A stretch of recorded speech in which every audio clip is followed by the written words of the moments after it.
গত সপ্তাহের তুলনায় সরবরাহ বাড়লেও পণ্যের দামে খুব বেশি হেরফের দেখা যাচ্ছে না রাজধানীর বাজারে। কিছু পণ্যের দাম বেড়েছে, আবার কিছু পণ্যের দাম কমেছে। চাল, পেঁয়াজ, আদা এখনও আগের চড়া দামে বিক্রি হচ্ছে। তবে সবজির দাম কমায় কিছুটা স্বস্তি ফিরছে ক্রেতাদের মাঝে। তাদের ভাষ্য, নিয়মিত বাজার তদারকি করলে আরও স্বস্তি ফিরবে। রাজধানীর কারওয়ান বাজার ঘুরে আলাউদ্দিন আলাজাদের প্রতিবেদন, জানাচ্ছেন মাহবুবুর রহমান। শুক্রবার রাজধানীর কারওয়ান বাজার ঘুরে দেখা গেছে সব ধরনের দোকান খোলা রয়েছে।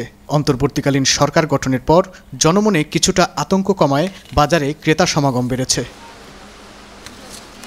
চাল, পেঁয়াজ, আদা এখনও আগের চড়া দামেই বিক্রি হচ্ছে, আর প্রতি কেজি আলু ৬০ টাকা, পেঁয়াজ ১২০ টাকা, আদা বিক্রি হচ্ছে ৩০০ টাকায়। ক্রেতারা বলছেন, দ্রব্যমূল্য কমাতে না পারলে স্বস্তি আসবে না জনমনে। কিছু ক্রাইসিস চলছে, হয়তো এই সুযোগে মিলাররা হয়তো ২-১ টাকা বাড়াই দিচ্ছে। আগের দামই আছে, বাড়বো নয়, কমও নয়। যেটা আগে ছিল ৫২ টাকা, ওটা এখন ৫৬ টাকা কিনতে হচ্ছে। মিনিকেট ছিল ৬৪-৬৫, এখন ৮০ টাকা কিনতে হচ্ছে। ইন্ডিয়ান প্রাইস বন্ধ হয়ে গেছে, এই জন্য মালের দামটা বাড়তেছে। ব্যবসায়ীরা সিন্ডিকেট থেকে যদি বাইর হয়, তারা যদি ব্যবসা করে, তাহলে দ্রব্যমূল্য কমবে। আগের চেয়ে আরও পেঁয়াজ আরও ৫ টাকা ১০ টাকা বাড়ছে। সরবরাহ বাড়লেও মাছের দামে হেরফের নেই। গত সপ্তাহের দামেই বিক্রি হচ্ছে বেশিরভাগ মাছ। তবে মাছের দাম নিয়ে মিশ্র প্রতিক্রিয়া রয়েছে ক্রেতাদের মাঝে, আর বিক্রেতারা বলছেন স্বস্তি ফিরতে শুরু করেছে বাজারে।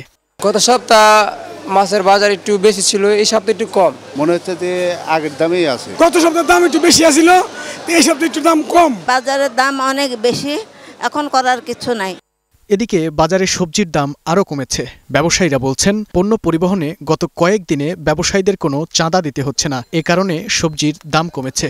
আগে সিন্ডিকেট ছিল ৫০০ টাকা দেওয়ান লাগতো, এখন আর দেওয়ান লাগে না। এখন মনে করেন দ্রব্যমূল্যের দাম কমছে। বাজারে দ্রব্যমূল্যের দাম একটু কম আছে। পটল ৪০ টাকা, ভেন্ডি ৪০ টাকা। সবজির দাম কমায় কিছুটা স্বস্তি ফিরেছে ক্রেতাদের মাঝে। তারা জানান, নিয়মিত বাজার তদারকি করলে বাজারে আরও স্বস্তি ফিরবে। কৃষক এবং ব্যবসায়ী এই দুইদের মধ্যখানে যে সিন্ডিকেটটা ছিল, এই সিন্ডিকেটের কারণে মূলত দ্রব্যমূল্যের দামটা বেশি হয়েছে। এখন নাগালে আছে, এই কারণে যে এই সিন্ডিকেটটা এখন আর নাই। আগের মতোই আছে বাজার, সেই গরমের মতোই আছে। কাঁচা কলা কিনলাম ৮ খান কিনতে লাগতো আমার ৮-১০ ৮০ টাকা কমপক্ষে, আমি ৮০ কিনেছি ৪০ টাকা দিয়ে।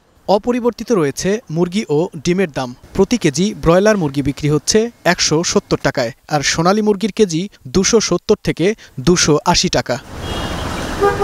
Global television news desk.